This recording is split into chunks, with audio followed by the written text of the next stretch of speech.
Em nosso curso de bombas e sistemas de recalque, já apresentamos todas as informações da sucção da bomba, já apresentamos as informações do barrilete e da adutora. Então nós temos, da adutora, nós temos uma altura manométrica total de 60,69 metros. Esta foi a informação que sintetizamos de toda a nossa aula de adutora. Na parte de sucção, nós temos duas informações. A informação de vazão, nós vamos recalcar 18,6 litros por segundo ou 67 metros cúbicos por hora. E temos ainda o NPSH disponível, que é 6,75. Então aqui na entrada da bomba nós temos uma pressão disponível. Se colocar uma mangueira, depois tiver tudo em operação, aqui eu tenho uma pressão de 6,75 metros. Então agora vamos passar especificamente a tratar de bombas centrífugas. A bomba, que bomba? Qual bomba que nós vamos utilizar? Mas nós estamos tratando de bomba de eixo horizontal. Que bomba de eixo horizontal nós iremos selecionar? Para responder essa pergunta, nós vamos... E a pergunta do motor elétrico, que bomba utilizar e que motor utilizar? Para responder essas duas questões, nós vamos ao catálogo de fabricantes de bombas. Então, todo fabricante de bomba, ele apresenta um catálogo, e este catálogo nós pegamos aqui, selecionamos alguns fabricantes e apresentamos os catálogos em nosso curso. Então, esses catálogos vão estar disponíveis em uma seção do nosso curso. E também tem aqui esse catálogo, o endereço eletrônico, para que nós possamos acessá-lo. Por meio do catálogo do fabricante, nós selecionamos um catálogo aqui qualquer, e todos os catálogos apresentam uma carta de seleção. Este aqui é uma carta de seleção de uma bomba de 1750 RPM e uma altura manométrica nessa faixa na lateral esquerda. Então, se nós escolhermos uma rotação de 1750 RPM ou 3500 RPM, nós vamos escolher cartas de seleção diferentes. Para esse exemplo do nosso curso, vamos usar essa carta de seleção de uma bomba de 1750 RPM com 67 metros cúbicos por hora de vazão e uns 61 metros cúbicos por hora de altura manométrica. Essa curva de seleção é uma curva de seleção para 1750 RPM, está aqui. Esta outra curva de seleção é uma curva de seleção já para uma bomba de 3500 RPM. Então, para uma bomba de 3500 RPM, se nós entrarmos com a vazão e entrarmos com a altura, ela vai nos indicar um outro tipo de bomba. No outra cálculo de aplicação, entrando com a vazão, entrando com a altura, para cada ponto de interseção de vazão e de altura, eu tenho aí uma especificação do tipo de bomba daquele fabricante. Então a seleção se faz pela carta de aplicação, ou em 3500 RPM, 1750 ou menor, com a rotação menor. Mas o mais comum é 1750 e 3500 RPM. Então, eu tendo aqui na carta de aplicação a bomba 50-200, eu vou na curva do fabricante buscar a curva 50-200 em 3500 RPM. A curva da bomba é isso aqui. Isso aqui é a identidade da bomba. Toda bomba tem essa identidade. O que tem nessa identidade da bomba? Tem no eixo vertical a altura de manométrica, no eixo horizontal nós temos a vazão. Então, para uma altura manométrica 0, uma altura 0. e assim nós vamos crescendo a vazão, vamos crescendo a altura. Cada curva desta representa o tamanho de um rotor especificado para aquele tipo de bomba. Nessa carcaça, por exemplo, é possível colocar um rotor do diâmetro 170 milímetros até um diâmetro de 265 milímetros. Então, a curva, nesse sentido, é a curva da bomba com diferentes rotores. E essas curvas aqui são as curvas do rendimento no ponto de aplicação. Por exemplo, se o ponto de aplicação meu é este aqui, eu vou ter um rendimento nesta bomba, o rotor indicado seria este, e eu teria um rendimento aqui de 73%. Então, para me selecionar essa bomba, seria uma bomba em Bill, modelo ITAP 50200, aqui o modelo, 3.500 e o rotor. Porque aqui não deu exatamente em cima da curva. Então eu não tenho exatidão de curva aqui. Está acima do rotor de diâmetro 190, um pouquinho acima do diâmetro do rotor de 190. Então eu tenho que fazer uma interpolação para achar esse rotor. E aí o fabricante, que não tem aqui na curva dele, ele faz a redução do diâmetro do rotor e apresenta um diâmetro interpolado entre esses dois rotores. Aqui embaixo nós temos a respectiva curva de potência. Então também nós temos a mesma vazão e aqui do lado a potência em HP e a potência em kW. Então para esse diâmetro de rotor 190, se eu trazer para cá, eu vou ter a potência especificada para esta bomba. Aqui em zoom, nós temos aí a mesma bomba, só que demos um zoom agora na curva dela.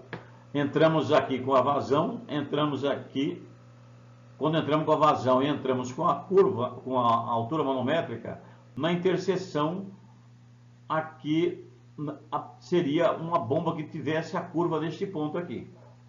Não seria nem o diâmetro 190 e nem o diâmetro 200 do nosso rotor.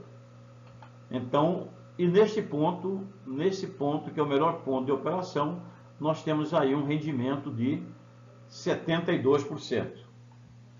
Então o rotor, para essa altura de 61 MCA, no 200 milímetros ele daria uma vazão de 88 metros cúbicos por hora, porque aqui, ó, 61 MCA, eu teria aqui uma vazão de 88 metros cúbicos por hora.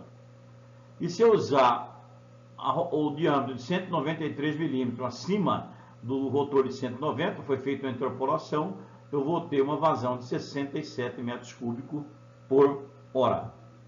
Ou seja, o ponto de operação da bomba vai depender da minha utilização, como nós vamos ver mais nos slides da sequência. Nesta mesma rotor aqui de 200 milímetros, eu teria uma potência aí da ordem de 25 HP. Então, no rotor de 200 milímetros, teria 88 metros cúbicos por hora, 193 milímetros, 67 metros cúbicos por hora. Se a minha seleção dessa bomba foi fazer um booster, o booster ele trabalha com vazão variável. Então seria interessante eu escolher o rotor de 200 milímetros e o motor de 30 CV. Mas se a minha posição é fixa, eu vou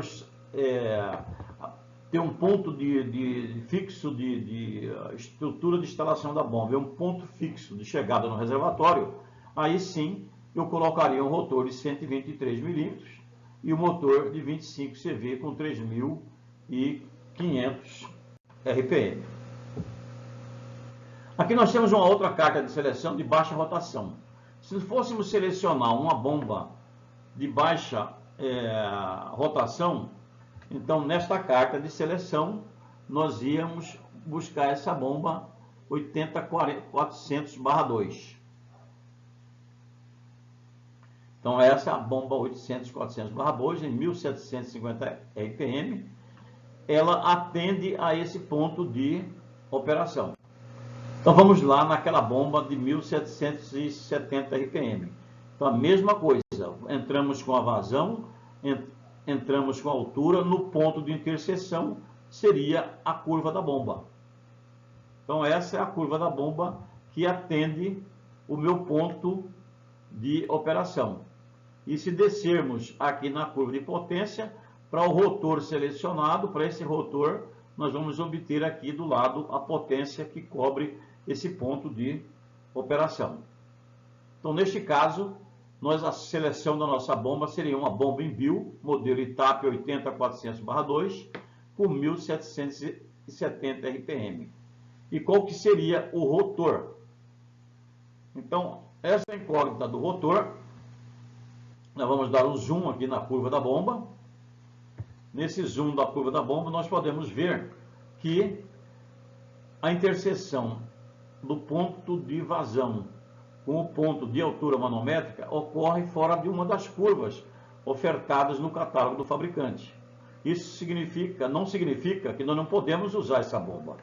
É óbvio que ela não vai servir o rotor de diâmetro 250, porque está abaixo do nosso ponto de interseção.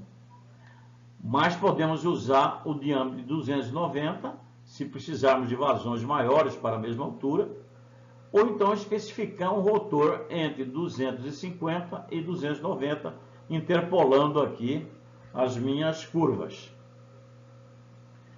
Porque da 290, eu vou obter 95 metros cúbicos por hora, nesse ponto de interpolação, e no rotor 270, aqui está 250, 290, no rotor 270 nós fizemos a interpolação, seria o ponto que nos interessa, seria a vazão de 67 metros cúbicos por hora. A potência da mesma forma. A potência, quando entramos aqui no rotor 290, nós vamos encontrar a potência de 25 CV.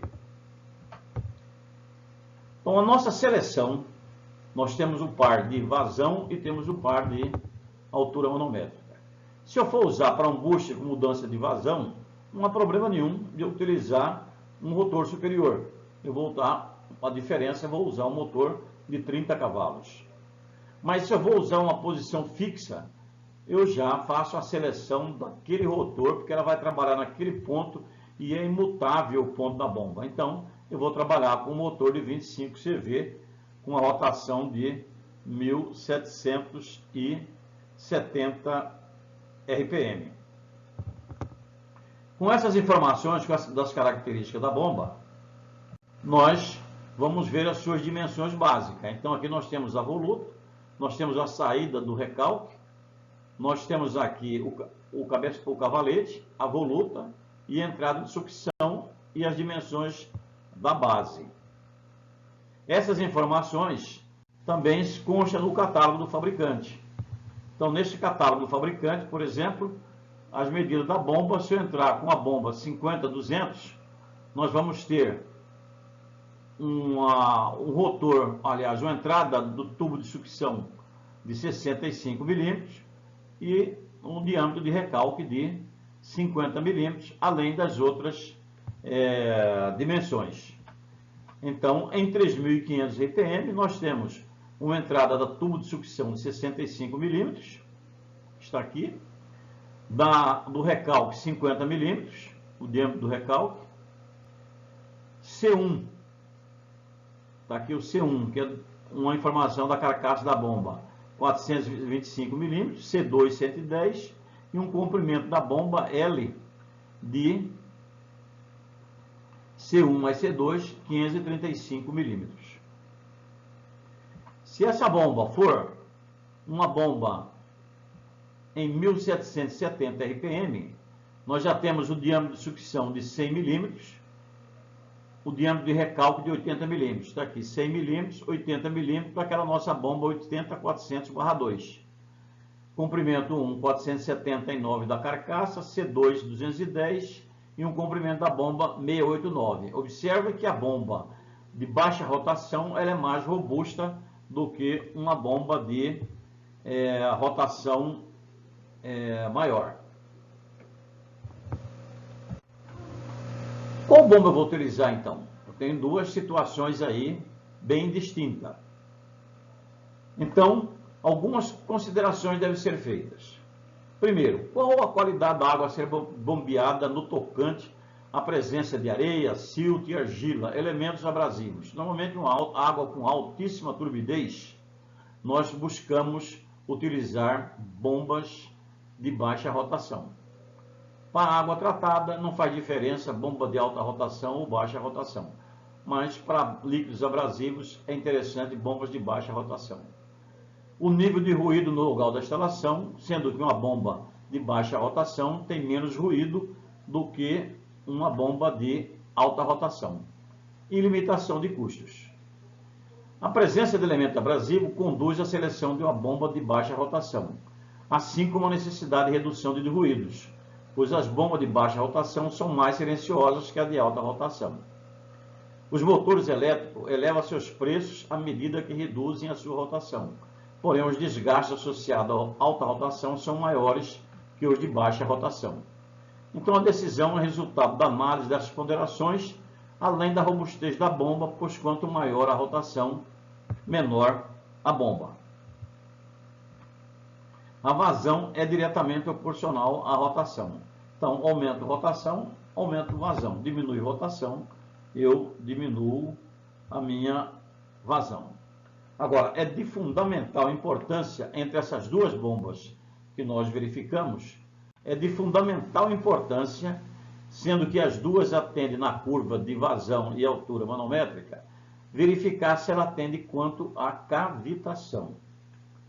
Então, a verificação quanto à cavitação, ela deve ser comparada o NPSH disponível, que nós já calculamos, com o NPSH requerido, e isso deve ter uma folga. A cavitação só não ocorre quando a energia disponível na sucção for maior que a energia disponível pela bomba. O NPSH disponível é uma característica da instalação de sucção e é resultado de cálculos. Nós já calculamos o NPSH disponível. Então, agora nós temos que ter o NPSH requerido, que é uma característica da bomba e deve ser fornecido pelo fabricante. Então, comparar agora o NPSH disponível com o NPSH requerido, ver se temos uma folga, aí nós podemos concluir a nossa seleção da bomba. Alguns fabricantes, além da curva característica da bomba, onde ele tem aqui altura manométrica e vazão, quando nós entramos com o ponto de operação na vazão desejada, em função de cada uma curva dessa, nós temos essa curva com o rotor menor e com o rotor maior. Aqui nós temos o seu campo de aplicação. Ele pode variar de uma altura de pouco mais de 25 MCA para próximos aí de 60 MCA. E na mesma reta nós temos aqui a curva do NPSH. Então essa bomba, por exemplo, ela tem uma exigência de um NPSH requerido, ela tem um NPSH requerido de 2 metros. Então a minha instalação tem que ter NPSH disponível maior do que 2 metros. E também as curvas de potência. Então eu tenho que selecionar sempre o maior rendimento que coincide com a parte central da curva. Então, para mim fazer uma seleção nessa bomba, eu vou procurar a parte central da curva. Não devo trabalhar muito no começo da curva, não devo trabalhar no final da curva, devo trabalhar no meio da curva. O NPSH requerido deve ter uma folga mínima de 15% do NPSH disponível. E a potência deve ser suficiente para cobrir toda a curva quando tratar-se de booster. Então eu tenho este ponto aqui, neste ponto eu preciso aqui de uma potência de pouco mais de 7,5 HP. Mas se a minha bomba trabalhar com vazões maiores, ela vai caminhar aqui para o fim da curva, então eu teria nesse caso aqui uma potência de 9 HP. Então a potência deve cobrir toda a curva da bomba. Então, o que nós temos que fazer aqui para verificar a cavitação é calcular o NPCH requerido. O NPCH requerido, se não for dado pelo fabricante, que podemos calculá-lo conforme uma resolução que nós desenvolvemos no aplicativo Excel e que será disponibilizado neste curso. Para calcular o NPCH requerido, nós precisamos calcular primeiro a velocidade específica nominal. O que é essa velocidade específica nominal? A velocidade específica, NS, é um índice adimensional de projeto, que identifica a semelhança geométrica de bombas. É usada para classificar os rotores de acordo com seus tipos e proporções. Bombas de mesma velocidade específica, mas de tamanho diferente, são consideradas geometricamente semelhantes, mesmo sendo uma bomba com tamanho múltiplo da outra. Então, para me calcular a velocidade específica, eu entro com essa expressão, onde a velocidade específica é resultado do quociente do produto entre a rotação, que multiplica a raiz quadrada da vazão, dividido por raiz quarta da altura manométrica ao cubo. Para resolver isso aqui, nós desenvolvemos uma planilha no Excel, que se entrar com a rotação, entrar com a vazão, entrar com a altura manométrica, nós já temos aqui o resultado da velocidade específica, nesse caso 10,98 RPM. Temos que calcular também um fator denominado fator de toma. Esse fator de toma é um fator de cavitação ou fator de toma. É uma equação que é usada para medir a cavitação em uma instalação de bomba hidráulica. É denominado pelo símbolo Rho. É uma equação para cavitação de toma, é a seguinte.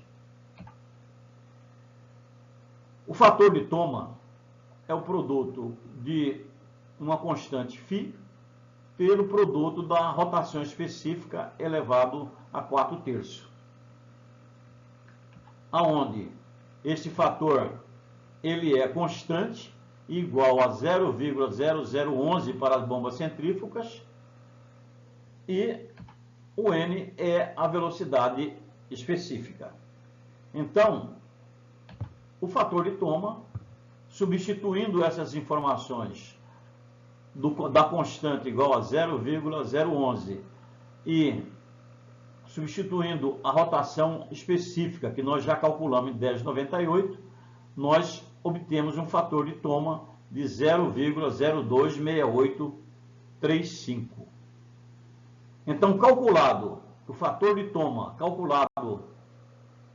vamos calcular então o NPCH requerido.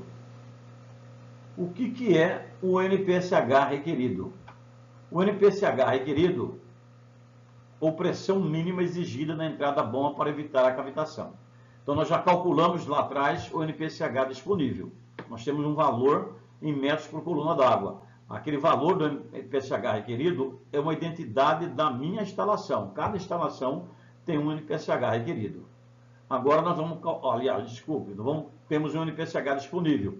Aqui nós vamos calcular o NPCH requerido, aonde, se a bomba requer um NPCH, a instalação tem que ter um NPCH disponível maior do que o requerido.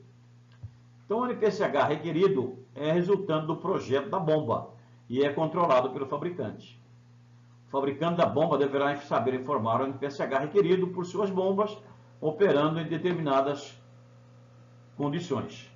Porém, nós vamos calcular esse NPCH requerido multiplicando o nosso fator de toma pelo HR. Então, HR é altura manométrica. Então, tem o fator de toma e tem a altura manométrica aí da minha instalação.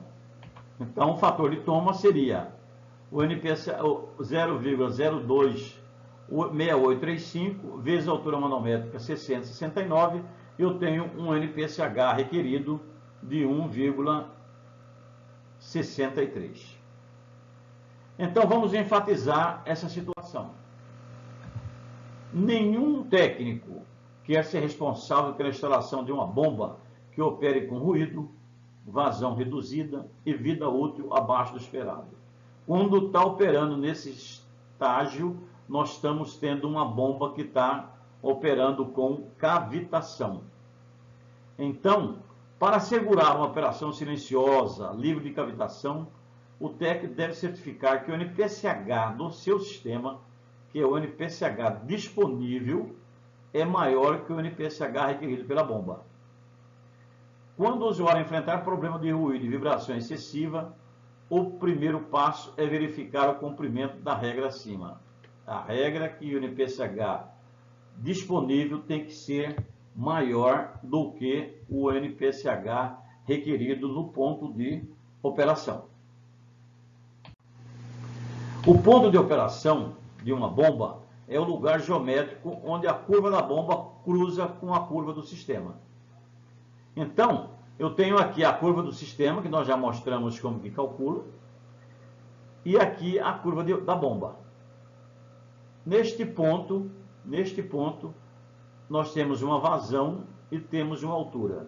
Se a minha instalação recalca para um ponto fixo, que não muda a vazão e nem a altura manométrica, esse ponto de operação é constante, até que haja uma variação dessa curva do sistema por variação de perda de carga em decorrência da estrutura da parede da tubulação, ou essa curva da bomba varie em função de desgaste do rotor e ela passa a ter um rendimento menor e então ela vai operar, em vez de operar neste ponto de operação, ela operaria num ponto de operação aqui mais baixo com uma vazão menor.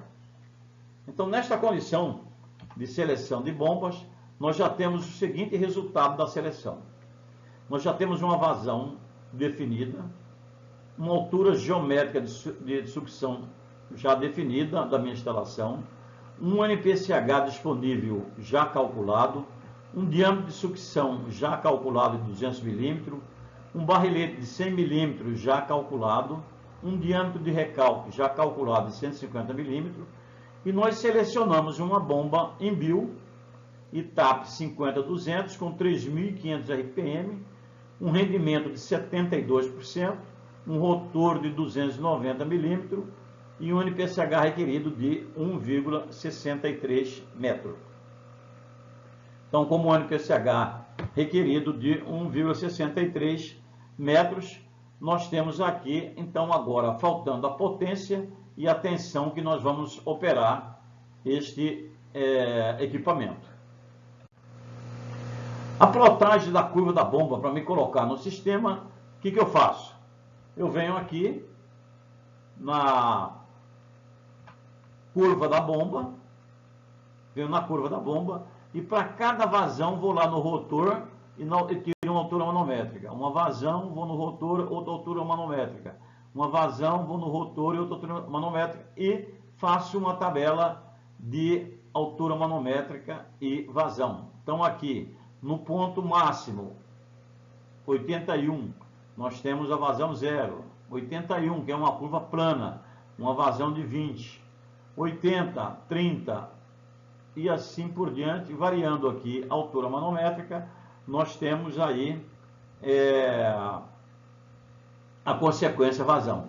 Então, nesta condição, permite eu fazer aquela curva que nós plotamos junto com a curva do sistema. Então, nós plotamos a curva do sistema e depois plotamos a curva da bomba, copiando esses pares aqui, copiando da curva do sistema. Então, a partir de agora, nós já temos a minha seleção de bomba, falta apenas nós verificarmos se qual que é a minha potência que eu devo utilizar e a minha tensão que eu devo utilizar para o meu equipamento fazer a operação.